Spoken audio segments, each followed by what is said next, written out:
অনেকের সংসার খুব সামান্যতেই ভেঙে যায়, বেশি দিন টিকে না। এর পিছনে অনেক কারণ রয়েছে, এর মধ্যে একটি বড় কারণ আছে যা মানুষ লক্ষ্য রাখে না। সেই কারণটি কি? তাহলে শুনুন।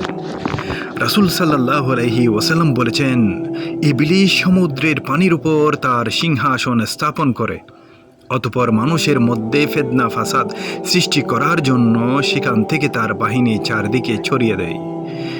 এদের মধ্যে সেই শয়তানই তার নিকট সর্বাধিক সম্মানিত, যে মানুষকে সবচাইতে বেশি ফিতনায় নিপতিত করতে পারে। তাদের মধ্যে একজন ফিরে এসে বলে, আমি এরূপ ফিতনা মানুষের মধ্যে সৃষ্টি করেছি।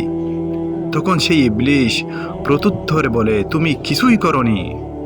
অতঃপর এদের উপর আরেকজন এসে বলে, আমি মানব সন্তানকে ছেড়ে দেইনি, এমনকি তাদের সংসার সম্পর্ক বিচ্ছেদ করে দিয়েছি।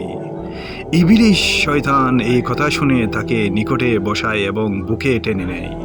তাই সাবধান, শয়তানের পদাঙ্ক অনুসরণ না করার জন্য অনুরোধ। আল্লাহ তাআলার কাছে সাহায্য চাইতে হবে। আল্লাহ তাআলা পবিত্র কুরআনে বলেন, ইয়াকা না'বুদু ওয়া ইয়াকা নাস্তাঈন, আমরা একমাত্র তোমারই ইবাদত করি এবং তোমারই নিকট সাহায্য চাই।